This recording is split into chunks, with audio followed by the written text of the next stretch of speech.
మీ వాక్యము ద్వారా ఈ మధ్యాహ్న కాలం మాతో మాట్లాడడం కొంచెం తగ్గి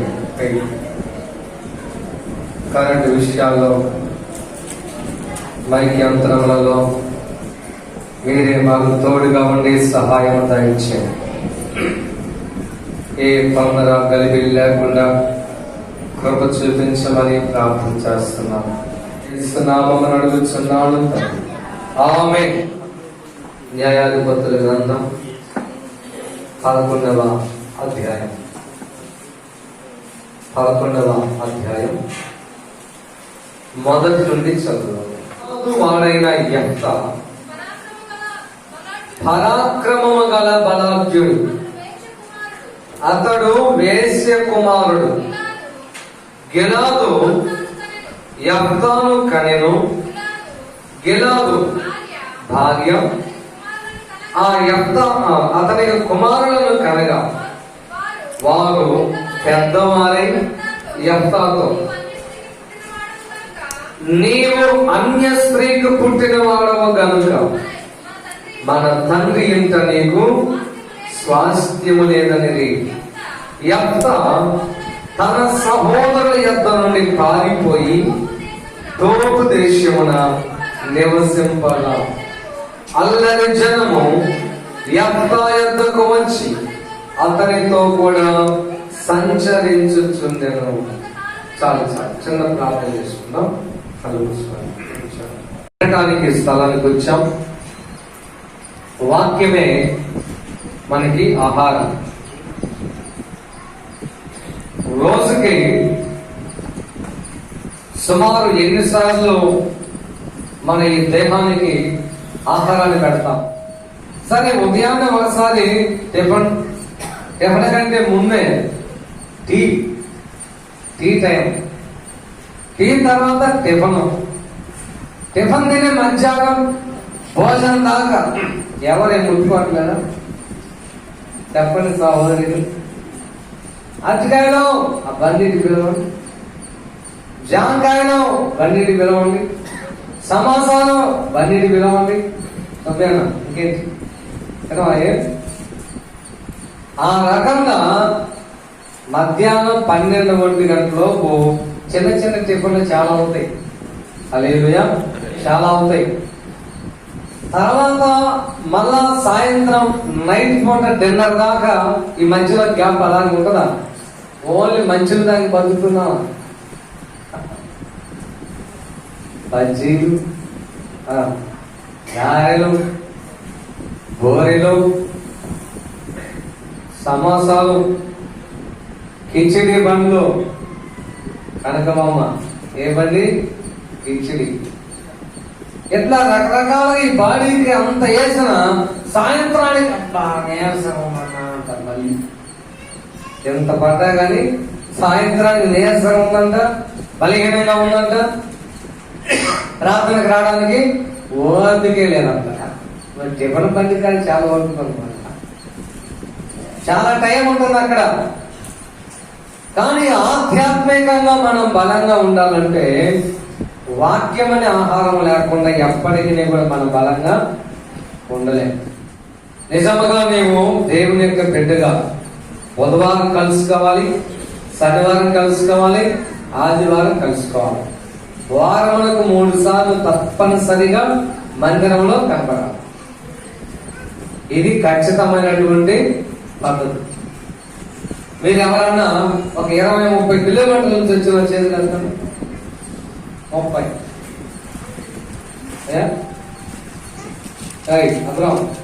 అప్పుడు ఇద్దరే ఎవరు లేదు. 20-30 కిలోమీటర్ల నుంచి వచ్చిన ఒక అమ్మాయి లంతకాలం చర్చికి 40 కిలోమీటర్ల నుంచి వచ్చింది. 40 కిలోమీటర్ల నుంచి 2 బస్సులు మారి, ఒక ఆటో మారి వచ్చి ప్రయాణికి వచ్చింది. మళ్ళా ఆ విశ్వాసం కూడా ప్రయాణికే కందల కడ వస్తుంది. మళ్ళా అలాంటి ఆసక్తి ఉంటేనే దేవుడు కార్యాలు చేసేది. హల్లెలూయా. ఆసక్తి, ఆశ లేకపోతే దేవుడు మనలకు ఆశీర్వాదాన్ని కలిగించడు. ఆశీర్వాదం రాదు. నేను చాలా ఆశ్చర్యపోయాను. అక్కడ నుంచి ఓటం అయిపోయేసరికి 2 గంటలు అక్కడ, ఇక్కడ 12 గంటలు అయితే లలిత కాలనీలో ప్రతి ఆదివారం 2 గంటలు. 2 గంటలకు మళ్ళా వెళ్ళిపోయింది. అక్కడే మంచులు తప్ప ఏముండదు చూడండి. కాబట్టి ప్రియ దేవుని బిడ్డలారా, విశ్వాసాన్ని నేర్చుకోవాలి. అక్కడ వాళ్ళ అమ్మాయి ఇంటి పక్కనే చర్చండి, నాకు బాప్తిసం ఇచ్చాడు, ఎంత దూరమైన సరే నేను అక్కడికే పోవాలి, అది విశ్వాసం. హల్లెలూయా. కాబట్టి ప్రియ దేవుని బిడ్డలారా, మీరందరూ ఈ ఊర్లోనే ఉన్నారు, ఎక్కువ దూరమైన లేరు. మీరందరూ బుధ శనివారాలు కలుసుకోవడానికి తప్పకుండా ప్రయత్నం చేయాలి. నేను ఎందుకంటే ఈ మధ్య బుధవారాలు ఎక్కువసార్లు ఉన్నా, జనం కనపట్ల, మహా అయితే 50-60 మంది, ఎక్కువ రావట్లేదు. సరే, దేవుడి వాక్యంలో చూద్దాం. ఒకసారి గట్టిగా స్తోత్రం చెప్పండి అందరూ. వాక్యం కొరకు రెడీగా ఉన్న వాళ్ళందరూ గట్టిగా స్తోత్రం చెప్పండి. సరే, న్యాయాధిపతుల గ్రంథం 11వ అధ్యాయం 1 నుండి ఒకసారి చదువుదాం. గిలాదు వాడైన యెఫ్తా పరాక్రమము గల బలాఢ్యుడు, అతడు వేశ్య కుమారుడు. గిలాదు యెఫ్తా అనే ఒక ఆయన కనెను. గిలాదు భార్య అయిన అతనికి కుమారులను కనగా వారు పెద్దవారై యెఫ్తాను చూచి, నీవు అన్య స్త్రీకి పుట్టిన వాడవు గనుక మన తండ్రితో నీకు ఎలాంటి సంబంధం లేదు, స్వాస్థ్యం నీకు ఇవ్వమని చెప్పింది. యెఫ్తా తన సహోదరుల యొద్ద నుంచి పారిపోయి వేరే దేశంలో నివసించెను. చూడండి, ఇక్కడ కొంచెం కన్ఫ్యూజ్ అయింది. గిలాదు అనేది ఒక పట్టణం, గిలాదు అనేది ఒక వ్యక్తి పేరు. గిలాదు అనేది ఒక పట్టణమే, గిలాదు అనేది ఒక వ్యక్తి పేరు, ఆ ఊరి పేరు కూడా గిలాదే. అందుకని ఇక్కడ ఏం రాయబడి ఉందంటే, గిలాదు వాడైనా అంటే ఏల్చురు వాడైనా అన్నట్టుగా గిలాదు పట్టణస్థుడైనటువంటి యెఫ్తా అనే ఒక ఆయన ఉండేవాడు. అతను చాలా గొప్ప పరాక్రమశాలి. పరాక్రమశాలి అంటే ఒక వస్తాదు, ఎంత మందినైనా కొట్టి చంపగలిగిన ఆ ఆరోగ్యం, ఆ బలం, ఆ సామర్థ్యం, ఆ స్టామినా అతని దగ్గర ఉన్నది. అయితే ఈ యెఫ్తా అనేటువంటి ఆయన తండ్రి పేరు కూడా గిలాదే. ఏం పేరు చెప్పండి? గిలాదు. ఈ యెఫ్తా తండ్రి అయినటువంటి గిలాదు వేశ్యను ఒక ఆమెని మరి పెళ్లి చేసుకున్నాడు. మొత్తానికి ఒక అబ్బాయి పుట్టాడు. ఆ అబ్బాయి పేరే యెఫ్తా. ఏం పేరు చెప్పండి? యెఫ్తా. అయితే యెఫ్తా చాలా గొప్ప బలాఢ్యుడు. హల్లెలూయా. అయితే ప్రియ దేవుని బిడ్డలారా, కొద్ది కాలం తర్వాత ఈ వేశ్యకు పుట్టినటువంటి యెఫ్తా తండ్రి పేరు ఏం పేరు చెప్పండి? గిలాదు. ఈ గిలాదు సొంత భార్య కూడా పిల్లలు పుట్టారు. వేశ్య కాకుండా సొంత భార్య ఉంది, ఆమెకు కూడా పిల్లలు పుట్టారు. ఆమెకి ఎంతమంది పుట్టారో ఇక్కడ చెప్పారా? ఇంతమంది అని చెప్పలేదు, కానీ కొద్దిమంది పిల్లలు పుట్టారు. వాళ్ళందరూ పెరిగి పెద్దవాళ్ళు అయిన తర్వాత యెఫ్తాను చూసి అన్నారు, ఇదిగో యెఫ్తా అన్న, నీకు మన తండ్రికి ఎలాంటి సంబంధం లేదు. తండ్రి మా తండ్రి అయితే కావచ్చు, కానీ నీవు ఒక వేశ్యకు పుట్టినటువంటి వాడవు, ఒక అన్య స్త్రీకి పుట్టినటువంటి వాడవు. కనుక మన తండ్రికి ఉన్నటువంటి పొలాలలో, స్థలాలలో నీకు ఎలాంటి స్వాస్థ్యము, ఎలాంటి అధికారము లేదు అని చెప్పారు. చూడండి ఏం చెప్పారు? నీ ఒక వేశ్యకు, అన్య స్త్రీకి పుట్టినటువంటి వాడవు కనుక మన తండ్రికి నీకు ఎలాంటి సంబంధం లేదు అని చెప్పారు. సరే అంతే అన్నారు అనుకో. తర్వాత ఏం చేశారు తెలుసా? ఎల్లగొట్టారు. ఇక్కడ రాయబడలేదు, కానీ తర్వాత ఆయన అంటాడు ఆ మాట. 7వ వచనం చదవండి. అందుకు యెఫ్తా, మీరు నా యందు పగబట్టి, అది ఎల్లగొట్టారు. అక్కడ పైన చెప్పాల, తర్వాత చెప్పాడు ఆయన, మీరే నన్ను ఎల్లగొట్టారు, పోరా పనికి మాలినోడా. చూడండి ప్రియ దేవుని బిడ్డలారా, మనుషులకున్న బలహీనతలను బట్టి వారిని బలపరచడానికి బదులుగా మనం వాళ్ళని ఏం చేస్తామంటే మాటల ద్వారా హింసిస్తూ ఉంటాం. ఏం చేస్తాం చెప్పండి? మాటల ద్వారా. అందుకే దేవుని వాక్యంలో ఒక చోట ఒక మాట రాయబడి ఉంది, మీలో ఎవరైనా సరే బలహీనంగా ఉన్నట్లయితే అతన్ని మీరు బలపరచుడి. అమ్మా ఎబ్రీ పత్రిక చదవ. బలహీనులను బలపరచుడి, వారికి ఊతనయుడి అనేటువంటి మాట రాయబడి ఉంటాం. హల్లెలూయా. అంతేగాని ఈ అర్థాలు చూసి వీళ్ళైతే తోలు వేశారంట. ఏం చేశారో చెప్పండి? ఎంత కష్టమో చూడాలి అమ్మా, ఎంత కృంగిపోతారు. మీ అన్నదమ్ములే మిమ్మల్ని చూసి నెత్తి వేస్తే.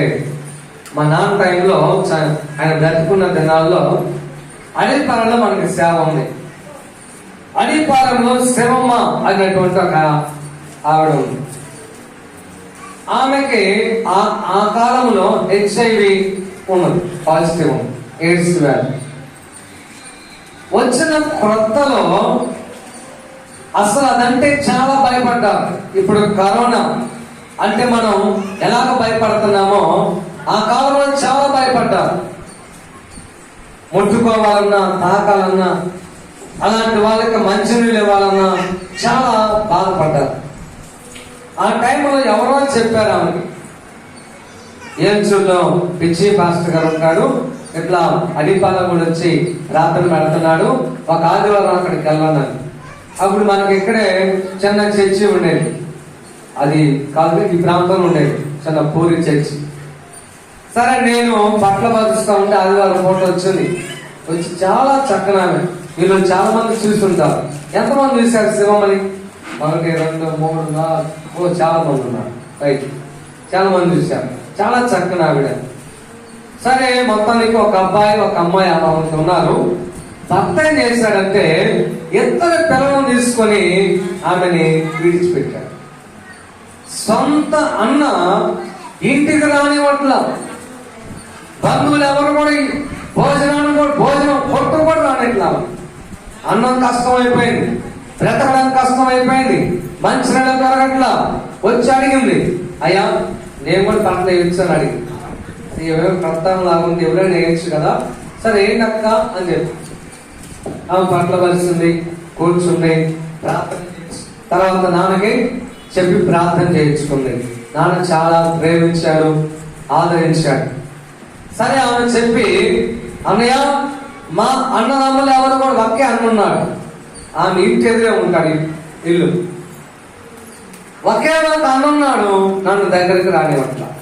మా బంధువులు ఎవరు కూడా మమ్మల్ని పట్టించుకోవట్లా, కాబట్టి నేను చనిపోదామని అనుకుంటున్నాను అని చెప్పి నా దగ్గర ఏడిస్తే, అమ్మా నువ్వేం భయపడద్దు అని చెప్పి ఆ కాలంలో యవనస్తుని తీసుకుని వెళ్ళి ఆమె ఇంటి దగ్గర బావి తవ్వించాడు. బావి తవ్వించాడు. ఇప్పుడు మందిరానికి గుంతలు తవ్వడానికి రావట్లే మనోళ్ళు. ఇంకొకరికి బావి తవ్వమంటే వస్తారా? ఇది ఒకళ్ళు బారిపోతున్నారు, ఆడవాళ్ళు కూడా చాలా మంది. ఈ బారిపోయే వాళ్ళందరికీ భక్తి కష్టమే. అందరికి మీరందరూ దేవుడిని చెప్పుకోవాలి లెక్క. దేవుని పనే చేయడానికి నువ్వు తప్పించుకుంటే దేవుడు నీ విషయం ఎలా బాధ్యత తీసుకోవాలా? నువ్వు యథార్థంగా వచ్చి కొంచెం సేపు చేసి నీకు పని ఉందనుకో చెప్పేదచ్చు. దేవుడు హృదయాన్ని చూస్తాడు, యథార్థత. దేవుని పని చేయనంత దరిద్రత మరొకట్లేదు. అదృష్టం ఉన్న వాళ్ళకి అది దొరికింది. నీకు తెలియదని తర్వాత నేను చెప్పింది అంతా తర్వాత అర్థమై బాధపడతాను. పరిచర్య లేకపోతే ఎట్టి పరిస్థితులలో దేవుని కృప మనకు దొరకదు. స్త్రీ పురుషుడని భేదం లేదు, ఏ భేదం లేదు. నిన్ను నీవు తగ్గించుకొని నీవు ఒక మట్టివని గమనించి దేవుడి పని చేయాలంటే అన్ని తీసి పక్కన పెట్టాలి. నీ తోకలు, తొండాలు, కొమ్ములు, అర్హతలు, డిగ్రీలు అన్ని దెబ్బలో పడేసి అవన్నీ పనికిరావు. ఏమండి వెళ్ళి ఆమెకి ఒక బావి తవ్వారు. హల్లెలూయా, గట్టిగా స్తోత్రం చెప్పండి. బావి తవ్వారు. వాక్యంలో ఒక మాట ఉంది, 2వ దినవృత్తాంతాల గ్రంథంలో, దేశంలో యథార్థవంతులైన వారిని మందిరాన్ని బలపరచుటకు యెహోవా కనుదృష్టి లోకమందంతటా. నాకు చెప్పొచ్చు, నువ్వు సాటు దేవుడు చెప్పగలవా? అమ్మా చదువు. తన ఎడల యథార్థ హృదయము గల వారిని బలపరచుటకై యెహోవా కనుదృష్టి లోకమందంతటా సంచారము చేయుచున్నది. హల్లెలూయా. గుర్తి అనే ఊరు చూశారు, విన్నారా పేరు? మన అంత మందిరానికి 2 అంతలు ఉంటాయి. ఒకరోజు ఆయన స్వయంగా చెప్తున్నాను ఏమనంటే, ఈ మందిరాన్ని మీరు అందరూ చూసారా? ఈ మందిరం పని ఇంత జరిగింది కానీ నేను ఏ ఒక్కరికి ₹1 లేదు, మొత్తం దేవుడి బిడ్డలే చేశానన్న. అదే నాకు ఆశ్చర్యం వేసింది, చాలా ఆశ్చర్యం వేసింది. అది ఏంట్రా, ఒక చిన్న గుంట తీయడానికి ఒకడు అడ్డుపోతారు, ఒకడు వెళ్ళిపోతారు, ఒక అడ్డుపోయింది, ఒక ఇటు వచ్చింది, తప్పించుకొని తిరుగుతూ ఉంటారు. ఇంత పెద్ద మందిరానికి ఇన్ని రోజులు బట్టి. హల్లెలూయా. నువ్వు మానుకొని నువ్వు సరిగ్గా దేవుని ప్రేమ నీకు తెలిస్తే, క్రీస్తు ప్రభువు రక్తం యొక్క విలువ నీకు తెలిస్తే, నీ కొరకు ఆయన ఎంతో బలైపోయాడో నీకు తెలిస్తే, బొమ్మ మానుకొని, ఇంటికాడ పని మానుకొని, కూలి మానుకొని మందిరం పని అయ్యేంత వరకు బయటకు వెళ్తాం. అడగాల, అయ్యా ఈరోజు ఏమైనా ఉందా, ఈరోజు ఏమైనా పని ఉందా? అది ఏమండి, యథార్థవంతులను బలపరచుటకై లోకమంతటా దేవుని కనుదృష్టి. అది నువ్వు రా పనికి, చేసయ్యా, కొంచెం అర్జెంట్ పని ఉన్నాయా? సరే ఏమండి, ఒకటే గుర్తుపెట్టుకో, దేవుడి శక్తి గలవాడు. ఆయన పని ఎప్పుడు ఆయన పని ఎప్పుడు ఆపుతాడు. నీవెంత నేనెంత దేవుని దృష్టి. నేనెంత అండి? నేనేమన్నా పెద్దగా, నీవేమన్నా పెద్దగా? చూడండి, నిన్ను నీవు ఎంత హెచ్చించుకుంటావో అంతగా నీవు తగ్గించుకుంటావు. చూడండి, ఒకసారి మనము మత్తయి రాసినటువంటి సువార్తలోకి వద్దాం. అక్క చదువు అక్క, ఏంటది? తర్వాత చదువునాక గుర్తుపెట్టుకొని. మత్తయి రాసిన సువార్తలో ఒక మాట ఉంటుంది, అది చదువుదాం. మత్తయి రాసిన సువార్త 11వ అధ్యాయము 23 చదువుదాం.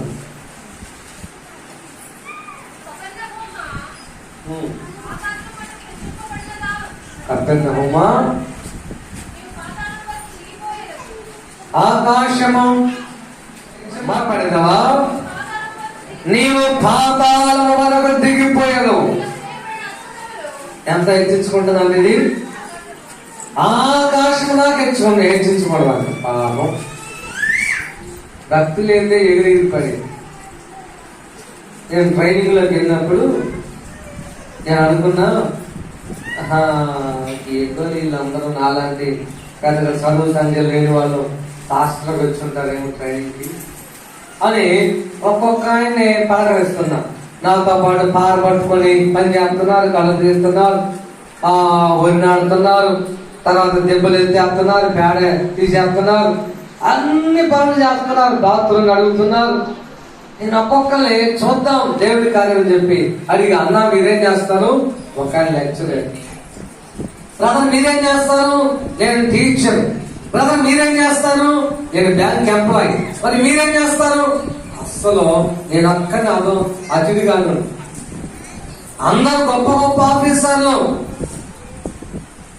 ఒక రోజు చింపుని ఎత్తేసుకొని గోతం అక్కడ తీసుకొని ఎక్కడ కాగితాలు అక్కడ అన్నం అంతంత పడేస్తారు. పరిచర్యలు మనకు తెలియదు. ఆశ్చర్యపోయాను నేను. అది ఎలా సాధ్యం? ఆమె అయితే పిచ్చిదాలాగా చేస్తాము. నేను అడిగా, ఎవరైనా అంటే ఆమె మద్రాసు పట్టణంలో ఒక పేరు గంచిన డాక్టర్ ఉన్నాడు. వాళ్ళ ఆయన కూడా డాక్టరే. ఆయన ఎక్కడ ఉంటాడంటే రిజిస్ట్రేషన్ ఆఫీస్ లో. అంటే ఎంతమంది చర్చికి వస్తున్నారు లిస్టు, వాళ్ళకి భోజనం ఎంత తయారు చేయాలో లిస్టు పంపిస్తుంటాడు. ఏం డాక్టర్ కదా, ఏం ఫీల్డ్. ఇంకొక ఆయన ఉన్నాడు, ఎప్పుడు వంట దగ్గరే ఉంటాడు. ఆయన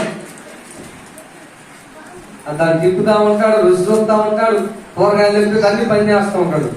ఆయన ఎవరంటే మద్రాసులో ఆ కాలంలోనే సినిమా హాల్ ఉన్నంత పూర్వం, ఏదో ఒక 70 సంవత్సరాల క్రితమే. ఆయన మంచి కోటేశ్వరుడు. మనిషి ఎంత ఉంటాడంటే చాలా పుట్టాడు. సామ్యుయేల్ జన ఏదో ఆయన పేరు, చాలా పుట్టాడు. మొత్తం దేవుడి కొరకు ఇచ్చి ఆ సినిమా హాల్ ఆస్తులన్నీ కూడా దేవుడి కొరకే పరిచయం చేస్తా ఉన్నాను. నేను ఇంత పెద్ద కోటేశ్వరుని నేను ఎందుకు చేయాలి? గర్వం అన్నమాట. కొంతమంది కొద్ది వస్తే చాలు, దేవుడు కొంచెం ఆశీర్వదిస్తే చాలు, దేవుడి కొరకు చేయబడి పెట్టరు. దేవుడి పని మీరందరూ కూడా దేవుడికి లెక్క చెప్తారు. నేను ఆశ్చర్యపోయాను, 10 మందికి పిలవాల్సి వస్తుంది ఇంటికి వెళ్ళి. నేను అనుకున్నా అవసరం లేదు, పిలవాల్సిన పని లేదు. నేనే బుద్ధి లేనివాడిని, నేనే భక్తి లేనివాడిని, నేనెందుకు పిలవాలి? నా దేవుడు చేతకాని వాడ 10 సంవత్సరాలు కడతా మందిరం, కాకపోతే నేనే చేయగలిగితే నేను చేస్తాను, లేకపోతే ప్రార్థన చేసి కనిపెట్టుకున్నాను. పిలిచేది లేదు. ఎవరైనా అయ్యా నాకు ఫోన్ చేయి, నేను వస్తానంటే ఖచ్చితంగా వాళ్ళకి ఫోన్ చేస్తాను. ఎందుకంటే వాళ్ళు చెప్పేది కాబట్టి. అయ్యా నాకు ఫోన్ చేయి, నేను వస్తా పని ఉన్నప్పుడు. ఆ దీనత్వం ఉండాలి. కొంతమంది ఫోన్ లిఫ్ట్ చేయరు, చాలా గర్వం. అది చాలా గర్వం. ఫోన్ లిఫ్ట్ చేస్తే చెప్పాల్సి వచ్చిందని చెప్పి చెప్పలేక, యథార్థత ఏంటంటే ఫోన్ ఎత్తి నేను రానయ్యా చెప్పచ్చు. తప్పే ఉంది. నీకు పని ఉండొచ్చు, దాన్నే ఉంది. నీకు కుదరకపోవచ్చు, డైరెక్ట్ గా చెప్పాలి కదా. ప్రియ దేవుడు వెళ్ళారు. అంత పెద్ద మందిరం ఒక్క రూపాయి కూడా ఎవరికి ఇవ్వకుండా మొత్తం విశ్వాసాలే చేశారు దేవుడి దగ్గర. ఆశ్చర్యప్రియాన్ని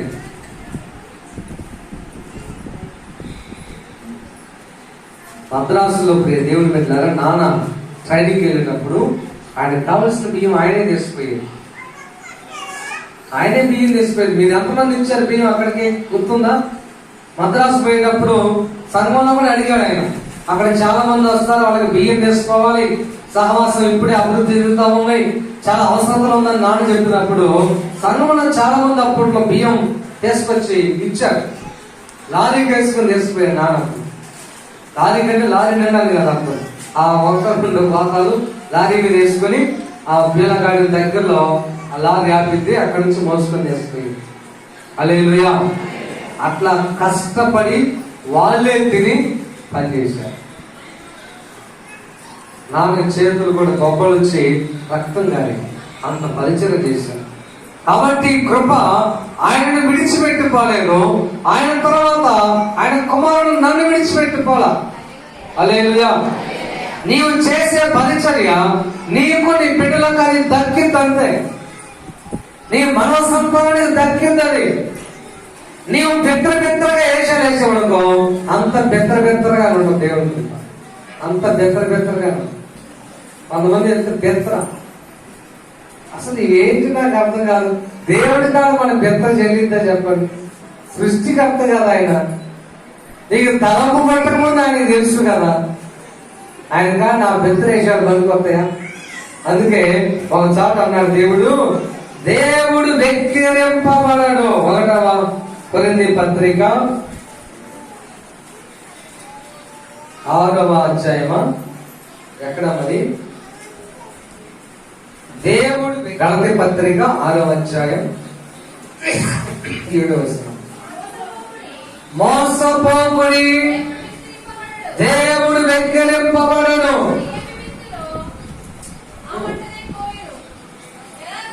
వెక్కిరింపబడడు అంటే అర్థం చెప్పండి అమ్మా. వెక్కిరింపబడడు అంటే అర్థం ఎవరు చెప్తారు? వెక్కిరింపబడడు అంటే ఆయన మోసం చేసి చాలా మంది అంటారు, పిల్లలు అంటారు, నన్ను కనుక్కోలేదు, ఏదో చేసి చూసావు నన్ను కనుక్కోలేకపోయావు అంటారే. దేవుడు వెక్కిరింపబడడు అంటే ఆయనని హేళన చేయడం, ఆయన కాడ జిబిక్కు లేయడం అనేది ఎవరికి? ఎవరనగా ఆయన యథార్థవంతుడు. హల్లెలూయా. చూడండి, అలాంటి సమయంలో నానెళ్ళి గొంతదామని బావి అంటే నీళ్లు పడ్డదాకా బావి దిగాడు. నాని ఏ ఒక్కరికి రూపాయి ఇవ్వాల. దేవుడి బిడ్డలకు సహాయం చేయాలని ఒక మంచి లక్ష్యం. కనీసం ప్రార్థనకు రమ్మంటూ రావట్లా మీరు చాలా మంది. జాగ్రత్త, దేవుని నువ్వు ఎంత తక్కువగా చూస్తే నువ్వు అంత తగ్గించు. మీ ఇళ్ళకి ఎలా రావాలండి ప్రజలు? అందుకే అంతకుముందు ఏం చెప్పేవాళ్ళంటే మీరు అలా పట్టించుకోవాలని నేను రండి అని చెప్పేవాళ్ళు. ఈ రోజు ఏం చెబుతున్నారంటే మీ ఇంటికి వరకే మీరు రండి, ఓకేనా? మీ ఇంటికి వస్తేనే రండి, లేకపోతే ప్రజలకు బుద్ధి రావట్లా. రావాలి కదా, నువ్వు వచ్చి వాళ్ళు మీ ఇంటికి వచ్చినప్పుడు మీరు వాళ్ళ ఇంటికి పోవాలి కదా. మనం వెళ్ళి సంఘం అంతా వాళ్ళ కొరకు ప్రార్థన చేస్తే ఎంత మంచిది. వాళ్ళందరూ కొత్తగా ప్రార్థన పెట్టించుకున్నారు. వాళ్ళందరికీ ఎలా ఉంటది చూసావా? ఆ చర్చి ఎంత మంది ప్రజలు వచ్చారో, ఎంత బాగా ప్రార్థన చేశారో, ఎంత చక్కగా పాటలు పాడారో, మేము కూడా ఆ చర్చికి పోతే బాగుండు అని అనిపించారుగా. ఎట్లా సూక్ష్మ చూస్తే ఏంటంటే పోతారు అక్కడక్కడ ఉన్నారు అని వాళ్ళు వెళ్ళి నీళ్ళు వచ్చినాయి. తర్వాత ఆమె ఏడ్చింది, నాయనా నన్ను బ్రతికించావు, దేవుడు ఆమెని స్వస్థపరిచాడు. తల్లిదండ్రులు ఎవరు పట్టించుకోకపోయినా, బంధువులు పట్టించుకోకపోయినా దేవుడు ఆమెను బ్రతికించాడు. హల్లెలూయా. దేవుడు వెళ్ళారా. తర్వాత ఆమె తగ్గిన తర్వాత తన ఇద్దరు బిడ్డలు వచ్చారు, తన భర్త వచ్చాడు, వాళ్ళకి పెళ్లిళ్ళు చేశారు, చదివించారు, లైఫ్ సెటిల్ అయిపోయింది. ఎంత మంచి దేవుడు చూసారా? ఎంత మంచి దేవుడు. హల్లెలూయా. తరిమేశారు అనుకో. ఏం చేశారు? తరిమేశారు. ఆమె ఒక రోజు నాన్న చెప్పేవాడు, ఎంతమందికి నిజమో నాకు తెలియదు కానీ నేను చూడలేదు, కానీ మనోళ్ళు కొంతమందికి తెలియక ఆమె చాలా తక్కువగా చూశారు. తక్కువగా చూసేసరికి ఏడ్చురా పంట దగ్గరికి వెళ్ళి ఎక్కడో దాన్ని వామ్ పక్కన పడుకొని నిద్రపోతున్నాను. అదే వామి దగ్గర పొట్టుందంట, ఆ పొట్టకాడ పడుతుందంట. మా నాన్న చెప్పారు ఎవరో, అదే ఏదైనా శవం వచ్చింది ప్రార్థనకి ఎడిపోయిందని ఎదుర్కొండ పోతే అందరూ అన్నారంటే ఇడిపోయిందని. పైన చూసేసరికి ఆ పుట్ట దగ్గర పడుకొని ఉన్నాయి. వెళ్ళి మా నాన్న ఏడ్చి, ఏమమ్మా ఏంది ఈ పని, మేము ఉన్నాం కదా, నిన్ను ఆదుకుంటాం కదా, ఇది అంటువ్యాధి కాదమ్మా, ముట్టుకుంటూ వచ్చే జబ్బు కాదు హెచ్ఐవి అనేది అంటే. లేదు నాయన, పిచ్చినాయన మీరు చచ్చిపోతాను నాయన అని ఆ భావం వస్తే కుడితే చచ్చిపోదామని ఉందంట. హల్లెలూయా. తర్వాత దేవుడు ఆమెను బ్రతికించాడు. బ్రతికించినాక వ్యతిరేకమైంది, అది ఎక్కడైనా ఉన్నదండి. బ్రతికించిన తర్వాత ఆమెకి జీవనోపాధి కల్పించిన తర్వాత నానంటే అస్సలు గెట్లా. చూసావా ప్రజలు ఎలా ఉన్నారు? ఎవరిని కోరుకున్నారా భగవంతుని? అమ్మా ఎవరిని కోరుకున్నారు? బరబ్బనే కావాలి. ఎవరు కావాలంట? బరబ్బే కావాలంట. బందిపోడు దొంగే కావాలంట, కానీ ఏ సక్కర్లేదు. తర్వాత ఏం జరిగిందంటే 4వ వచనం, న్యాయాధిపతుల గ్రంథం 11వ అధ్యాయం 4వ వచనం. కొంతకాలమైన తర్వాత అమ్మోనీయులు ఇశ్రాయేలు ప్రజలతో యుద్ధం చేయడం ప్రారంభించగా, అమ్మోనీయులు ఇశ్రాయేలులతో యుద్ధం చేసినందున గిలాదు పెద్దలు యోబు దేశం నుండి యెఫ్తాను రప్పించుటకు పోయి. చూసావా మనుషులు ఎంత అవకాశవాదులు చూసారా? వాళ్ళు కొంచెం బలంగా ఉండి బాగుండేసరికి వీళ్ళు అన్ని లోపాలు అనమాట. ఎవరు? యెఫ్తాలో, అరే నువ్వు అట్టంటోడురా, నువ్వు ఇట్టంటోడురా, నువ్వు మాతో ఉండకూడదు, మాకు అవమానం, నీ తల్లి మంచిది కాదు, నీ తండ్రి మంచిది కాదు, నీ కుటుంబం మంచిది కాదు, నీకు జబ్బు వచ్చింది, అన్ని నెట్టేసి. ఇప్పుడు ఎవరైనా కష్టం వచ్చేసరికి ఆదుకునేవాడు లేక, ప్రేమించేవాడు లేక, పోషించేవాడు లేక, మరణం తప్పించేవాడు లేక, న్యాయాధిపతి లేక, రాజు లేక వాళ్ళు ఏం చేశారంటే గిలాదు పెద్దలు అంటే ఆ గిలాదు పట్టణంలో ఉన్న పెద్దలు అందరూ కలిసి మాట్లాడుకొని ఒరే మన ఊళ్ళో గిలాదు అని ఒక ఆయన ఉన్నాడు, వాళ్ళ పెద్ద కొడుకు యెఫ్తా అనేవాడు ఉన్నాడురా, వాడు ద్రోపదేశంలో ఆ రోజు వాళ్ళ అన్నదమ్ముల గొడవలు వెళ్ళిపోయాడు, వాడిని తెలుసుకొద్దాం పండి అని చెప్పి వెళ్ళిపోయాడు. వాళ్ళతో పాటు యెఫ్తా అన్నదమ్ములు కూడా పోయారు. అందరూ కలిసి అంటున్నారు, ఓరే అన్న. ఇప్పుడు ఏమరాక అన్న, అంతకుముందేమో ఓరే అన్నేసరిగా పుట్టినోడా. ఇప్పుడు పేకల మీదకి వచ్చానికి ఓరే అన్నా. అదితే జుట్టు చెప్పు ప్రశాంతి, అదితో జుట్టు చూడాలి. ఈ రోజుల్లో ఎవరు ఎక్కువగా రాణించగలరంటే వీళ్ళే రాణించగలరు.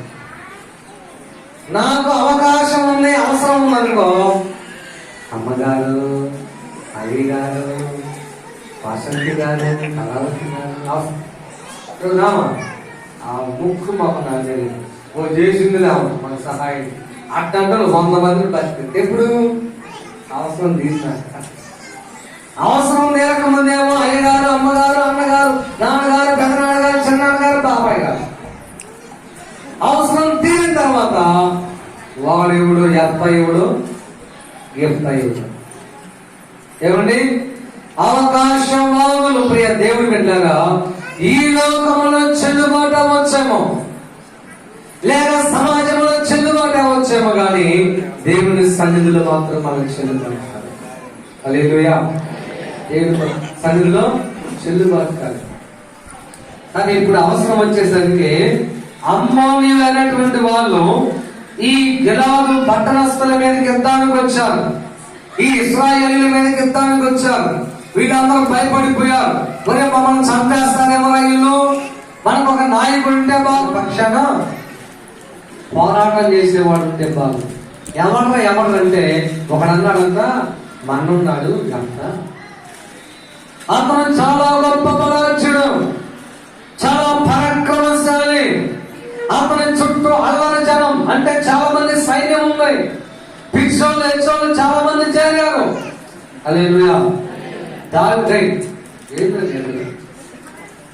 దావీదు గారు ఉన్నప్పుడు, దావీదు గారి కాలంలో కూడా ఫస్ట్ ఈ అల్లరి జనం పిచ్చి జనమే దావీదు గారి దగ్గర సైన్యంగా ఉన్నారు. తర్వాత వాళ్ళని ఉపయోగించుకొని దావీదు మహారాజై మారిపోయాడు. దేవుడు అలా చేశాడు. మనం ఎప్పుడు కూడా మన చుట్టూ ఉన్నటువంటి వారిని తక్కువగా అంచనా వేయకూడదు. మనం అది వీళ్ళంతలే వాళ్ళంతలే, వీళ్ళకే జ్ఞానం ఉంది వాళ్ళకే జ్ఞానం ఉంది అట్లా ఎప్పుడు కూడా తక్కువగా చేసి మాట్లాడకూడదు. వారి ద్వారానే దేవుడు మనకి జయాన్ని ఇవ్వగలడు. హల్లెలూయా. అప్పుడు అందరూ అనుకొని యెఫ్తా దగ్గరికి వెళ్ళారు. యెఫ్తా ఆ మాట అన్నారు. ఏమన్నారు చదువునా? గిలాదు పెద్దలు తోబు దేశానికి వెళ్ళి యెఫ్తాని పిలుచుకొని వచ్చుటకు పోయాను. అప్పుడు వాళ్ళు అంటున్నారు, ఓ యెఫ్తా, నీవు మా దేశానికి వచ్చి మా గిలాదు పట్టణం మీద నీవే అధికారిగా ఉండు, మా ఇశ్రాయేలు ప్రజలకు నీవే అధికారిగా ఉండు. అప్పుడు మనము శత్రువులైనటువంటి అమ్మోనీయులతో యుద్ధం చేద్దాం అన్నారు. అప్పుడు యెఫ్తా అన్నాడు, ఏమయ్యా గిలాదు పెద్దలారా, ఓ అన్నదమ్ములారా, మీరు నాయనలు పడబట్టి నా తండ్రి ఇంటి నుంచి మీరు నన్ను తూలి వేశారు. ఇప్పుడు మీకు శ్రమ వచ్చేసరికి మీరు నా ఎద్దుకు వచ్చేసారు. ఎందుకు వచ్చారు? హల్లెలూయా. ఎబ్రీ పత్రిక 13వ అధ్యాయంలో ఉంది. ఆ మాట చదవడం త్వరగా సహాయం చేయండి, టైం అయిపోయింది నాకు. 9వ వచనం, భోజన పదార్థములను బట్టి కాక కృపను బట్టి హృదయమును స్థిరపరుచుకొనుట మంచిది. భోజనములను బట్టి ప్రవర్తించిన వానికి ఏం దొరకచ్చు, వ్యక్తి మనుషులు పట్టించుకోగలరు. నీవు దేవుని దగ్గరికి రావాలి. కుటుంబ ప్రార్థన అనేది తప్పనిసరిగా సంఘమంతా కలుసుకునే ఒక మంచి అవకాశం. హల్లెలూయా. కనుక యెఫ్తా ఒక చక్కని సందేశం వాళ్ళకి ఇస్తున్నారు. ఏ అబ్బాయి, ఓ యెఫ్తా పెద్దలారా, అన్నదమ్ములారా, ఇది మీకు మంచి పద్ధతి కాదయ్యా. ముందేమో తరివేశారు నన్ను, ముందేమో నెట్టేశారు నన్ను, ముందేమో చెప్పండి, ముందేమో అన్య స్త్రీకి పుట్టినోడు అన్నాం, ఇప్పుడేమో అయ్యా నువ్వే మాకు రాజు అన్నాం. చూసావా, దేవుడు గొప్పవాడు, దేవుడు గొప్పవాడు. ఎక్కడ దేవుడి కార్యము కూడా ఉన్న ప్రియ దేవుడు వెళ్ళాలి. వీళ్ళ హృదయంలో సంకోచత ఉన్నప్పటికీ కూడా అక్కడ దేవుడి యొక్క కార్యం కూడా దాగి ఉంది. ఏమిటా కార్యం అంటే తృణీకరించబడిన రాయి మూలకి అలరాయి. యేసు ప్రభువును తృణీకరించారు. ఇప్పుడు ప్రపంచమంతా ఆయన ఎదుట మోకరించి నీవే దేవుడు అంటున్నారు. హల్లెలూయా. ప్రతి మోకాలు నా నామమున. సరే పిల్లరా, టైం అయిపోతా ఉంది. అప్పుడు యెఫ్తా వాళ్ళ మాట అన్న తర్వాత, అయ్యా ఏదో జరిగిపోయింది, నీవు వచ్చి మాకు పెద్దందానిగా ఉండు అన్నారు. అప్పుడు గిలాదు పెద్దలు, వచ్చింది నీవు మాతో కూడా వచ్చి మా తరపున శత్రువులతో యుద్ధం చేసిన ఎడల మేమందరము నిన్ను మా మీద అధికారిగా చేసుకుంటాం అని చెప్పారు. అప్పుడు యెఫ్తా తిరిగి వాళ్ళ దగ్గరికి వెళ్ళిపోయాడు. 11వ వచనం. కాబట్టి యెఫ్తా గిలాదు పెద్దలతో కూడా గిలాదు పట్టణమునకు పోయినప్పుడు జనులందరూ కలిసి యెఫ్తాని వారి మీద అధికారిగా ప్రధానమంత్రిగా చేసుకొని, అప్పుడు యెఫ్తా యెహోవా సన్నిధిలో, చూసావా, యెఫ్తా వేషకు పుట్టినోడు అయినప్పటికీ కూడా దేవుని యందు భయభక్తులు మాత్రం మానుకోను. హల్లెలూయా. నేను ఈ సందర్భం చదివినప్పుడు చాలా ఆశ్చర్యపోయాను. యేసుక్రీస్తు ప్రభువారి పుట్టుకలో కూడా ఒక వేశ్యను పెట్టుకున్నాడు. ఒక వేశ్య ఉంది. ఎవరామె? రాహాబు వేశ్య. రూతు ఒక విధవరాలు కూడా దేవుడు స్వీకరించాడు. ఇక్కడ చూస్తే యెఫ్తా యొక్క ప్రార్థన దేవుడు వింటున్నాడు. ఆశ్చర్యపోయాడు. మనమైతే తృణీకరిస్తాం, మనమైతే నెట్టి వేస్తాం. కాబట్టి యెఫ్తా ప్రార్థన దేవుడు ఆలకించాడు.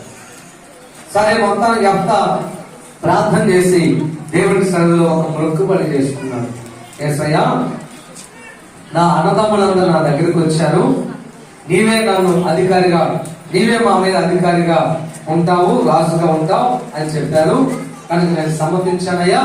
ఇప్పుడు నేను గిలాదు దేశం యొక్క, లేక గిలాదు అంటే ఇశ్రాయేల్ దేశమే, ఇశ్రాయేల్ దేశంలో అదొక పట్టణం.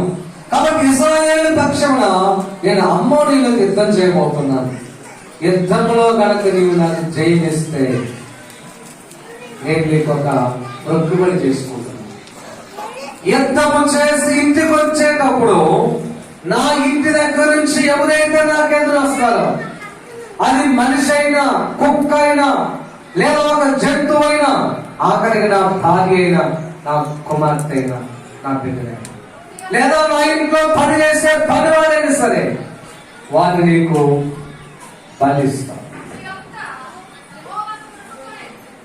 బలిస్తానని చెప్పాడు. ఎప్పుడైతే ఆ మాట చెప్పాడో యుద్ధానికి వెళ్ళిపోయాడు. హల్లెలూయా. టైం అయిపోయింది. యుద్ధానికి వెళ్ళిపోయి యుద్ధం చేశాడు. యుద్ధం చేసి ఇంటికి వచ్చే సమయమున, ఇంటికి వచ్చే సమయమున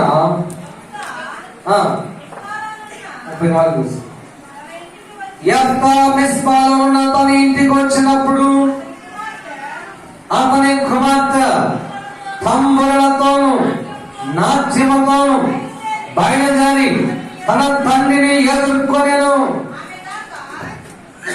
ఆమె తప్ప యెఫ్తా అనే వ్యక్తికి మగ పిల్లోడు గాని ఆడపిల్ల గాని ఎవరు లేరు.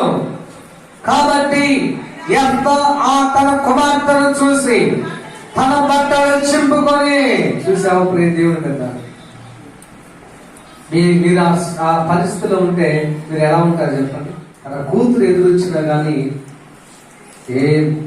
మనకులా మనిషి కాబట్టి బాధపడ్డాడు, ఏడ్చాడు, వస్త్రాలు చింపుకొని బిగ్గరగా కేకబెట్టాడు. కేకబెట్టి ఏమన్నాడు తెలుసా? నా కుమారి, నీవు నన్ను బహుగా బాధ పెట్టావు, నీవు నన్ను బాధ పెట్టిన వారిలో ఒకటివై ఉన్నావు, నీవు తప్ప నాకెవరు లేరు కదా. నేను యెహోవాకు మాట ఇచ్చాను, నాకు నేను ఏ మాట అయితే దేవుడికి చెప్పానో దాని విషయంలో వెనుక తీయవాడు. ఆయన మాట అన్నాడు, ఏమన్నాడు తెలుసా? నేను యెహోవాకు మాట ఇచ్చాను, వెనుక తీయవాడు కా. నేను వెనుక తీయలేనమ్మా. ఆ కుమార్తె ఉంది, దుష్టుడా, దౌర్భాగ్యుడా, ప్రేమ లేని వాడా, నేను ఒక్కదాన్నే ఈ ఆస్తి అంతా ఏం చేస్తాను అన్నా. ఆ కూతురు ఏమో తెలుసా? నాయనా, నీవు దేవునికి మాట ఇచ్చావు, దాని ప్రకారం చేసి నేను దేవుని కొరకు బలైపోవడానికి కూడా హల్లెలూయా చెప్పగలవా? దేవుడు విన్నారా? యెఫ్తా వెనక్కి తిరిగి చూడాల. తన కుమార్తె అన్నాడు, అమ్మా నేను వెనక్కి తీసుకోలేని మాట. ఆ కుమార్తె అంది, నువ్వు దేవుడికి ఏమైతే ఇచ్చావో దాని ప్రకారం చేసుకో, నేను కొద్ది రోజులు ప్రార్థన చేసుకుని వస్తానని చెప్పి కొండ మీదకి వెళ్ళిపోయి ఏకాంత ప్రార్థనలో తనను తాను పరీక్షించుకొని తన తండ్రి దగ్గరికి వస్తే తండ్రి ఆమెను తీసుకొని వెళ్ళి 30 వచ్చిన 29 వస్తుంది 39 ఆ 2 నెలల అంతమున ఆమె తన తండ్రి అంతకు తిరిగిపోయి అతను తాను మొక్కబడి చొప్పున ఆమెను బలి ఇచ్చెను. చేయగలమా పని? బలి ఇటువంటి మాటల అమ్మా పిల్లలని అబ్రహాం బలి ఇవ్వడానికి వెళ్ళాడు, యెఫ్తా బలి ఇవ్వడానికి వెళ్ళాడు. బలి అంటే 2 చేతులు కట్టేసేయాలి, 2 కాళ్ళు కట్టేసేయాలి. కట్టేసి కట్టెలు పేర్చేసి కట్టెల మీద పొడగబెట్టి 2 ముక్కలుగా ఖండించాలి. రక్తం కారుతుండగా కట్టెలకు నింపి పెట్టి అంటించాలి. చేయగలవా మన బిడ్డలంతా? చిన్నపిల్లలకు మీ పిల్లలకు ముళ్ళు గుచ్చుకుంటే నీ గుచ్చునట్టు ఎవరికైనా నాకు కూడా ఉండదు. కానీ దేవుడికి ఇచ్చిన మాట ఎంత నీవు ఎన్నిసార్లు మొక్కుకొని వెనక్కి తీసుకున్నావా? స్తోత్రం. చూసావా? మొక్కుబడి ప్రకారంగా చెల్లించు. కాల్చివే పడతా ఉంది తన కుమార్తె. దేవుడి సన్నిధిలో మోకరించి సంతోషపడ్డాడు. యేసయ్యా, నువ్వు నాకు జయం ఇచ్చావు, నాకు అనిపిస్తాను. కాబట్టి ప్రియ దేవుని బిడ్డలారా, దేవుని యొక్క వాక్యం మనకి ఏం తెలియజేస్తుందంటే తృణీకరించబడిన రాయి మూలకు ఫలము. యెఫ్తాను తృణీకరించారు, అలా అతనే గతయ్యాడు. కానీ అతను దేవుడు వాడుకున్నాడు, అతని ప్రార్థన దేవుడు విన్నాడు, దేవుడు జయమిచ్చాడు. జయమిచ్చిన తర్వాత దేవుడికి నమ్మకంగా ఉన్నాడు. హల్లెలూయా. నమ్మకంగా దేవుడికి ఏ మాట అయితే ఇచ్చామో అదే మన చూసాను. వాడు తొందరపడి దేవుడికి నా బంగారం ఇస్తానని అనుకున్నాను. దేవుడి సన్ని మొత్తం మన దేవుడికి ఇంక ప్రత్యేక ఇచ్చేది ఏమలే అంటే ఇంక అన్నాగా అన్నప్పుడు మీరు తీసేయన్నా. నేను ఏమన్నాను? ఇంకా రాజు తీసి పడేయన్నా, తీసేసి అంతే. ఎందుకంటే దేవుడి కన్న తర్వాత ఇప్పుడు నేనున్నాను అనుకోండి, ఇంకేమైనా సొంతంగా వ్యాపారాలు ఏమైనా ఉన్నాయా? నా జీవితం అంతా సేవే. కాబట్టి ఏమైనా వచ్చినా నేను తింటా, తాగుతా, దాచిపెట్టుకుంటా, అవసరం దేవుడి కొరకు ఖర్చు పెడతా. అంతకంటే ఏమైనా ఉంటుందా? ఉండదు. అయినా కానీ మాట అన్నదని చెప్పి ఎఫ్తాలాగా మాట తక్కువ తీర్చాను. అంతే, తీర్చండి అంతే. మాట అన్న తర్వాత దేవుడికి మనం చెల్లించుకుంటున్నాం. హల్లెలూయా. దేవుడికి అన్న తర్వాత ఎంతైనా ఎక్కసేపు దేవుడి మాటలు దీవించుగాక. ప్రార్థన చేసుకుందాం. కళ్ళు మూసుకుందాం. పరిశుద్ధుడా, ప్రేమ కలిగిన యేసయ్యా, దయగల తండ్రి, ఈ మధ్యాహ్న కాల సమయంలో ప్రభు వచ్చిన ప్రతి ఒక్క సహోదరుడి కొరకు, సహోదరి కొరకు వందనాలు ప్రభు. విన్న వాక్యం అందరి హృదయాల్లో పని చేయనట్లుగా చేయండి ప్రభు. యెఫ్తాను మీరు ఎంత చక్కగా వాడుకున్నారు. యెఫ్తా చేత శత్రువులను ఓడించారు. ఎవరైతే పనికిరాలని చెప్పి తృణీకరించారో ఆ పనికిరాని వ్యక్తి చేతనే ఆ దేశానికి జయాన్ని పుట్టించారు ప్రభా, జయాన్ని తెచ్చారు. మా బిడ్డలైనా, ఇరుగు పొరుగు వారైనా, సంఘముల వాళ్ళైనా ఇది పనికి రాదు దేనికైనా మనం ఎప్పుడు అనుకోకూడదయ్యా. వాళ్ళ చేతనే గొప్ప కార్యాలు జరిగించే దేవుడు అయ్యా. మేము మా పిల్లలను చూసి పనికి రాని వాళ్ళని మాట్లాడుతూ ఉంటాం. వాళ్ళ చేత దేవుడు గొప్ప కార్యాలు జరిగిస్తారని మనకు తెలియదు ప్రభు. గొప్ప దేవుడా, యెఫ్తాకి జయమిచ్చాడు, కానీ యెఫ్తా తన నమ్మకత్వాన్ని పాడు చేసుకోలేదు. దేవుడు జయమిచ్చాలి, అయిపోయింది కదా అని సంకలు కొట్టుకోలేదు. యేసయ్యా పొరపాటుగా మొక్కుకున్నానయ్యా, నాకు ఒక్కదే కూతురయ్యా క్షమించు అన్నా. యేసయ్యా నా ఆస్తి ఎవరికి పోయినా పర్వాలేదు, నేను ఒక రాజుని, నాకు కోటాను కోట్ల ఆస్తి ఉంది, అనాథ బిడ్డలకైనా ఇస్తానే తప్ప నీకు ఇచ్చిన మాట నేను తప్పను అన్నాడు. కనుక యెఫ్తాని మీరు అంగీకరించారు, యెఫ్తా కుమార్తెను అంగీకరించారు, యెఫ్తాని మీరు స్వీకరించారు, యెఫ్తా కుమార్తె యొక్క అర్పణ కూడా స్వీకరించారు. గొప్ప దేవా, మీ యొక్క నాగటి మీద చేయి వేసి మేము వెనక్కి తిరిగి చూడకూడదు. మీకు మాట ఇచ్చి అన్నది వెనక్కి తిరిగి చూడకూడదు. ఈ మాటలకు అర్థమైపోకుండా ప్రతి ఒక్కరి హృదయాల్లో పని చేసేటట్టు చేయమని యేసుక్రీస్తు దివ్య నామమున అడుగుచున్నాను. ఆమేన్.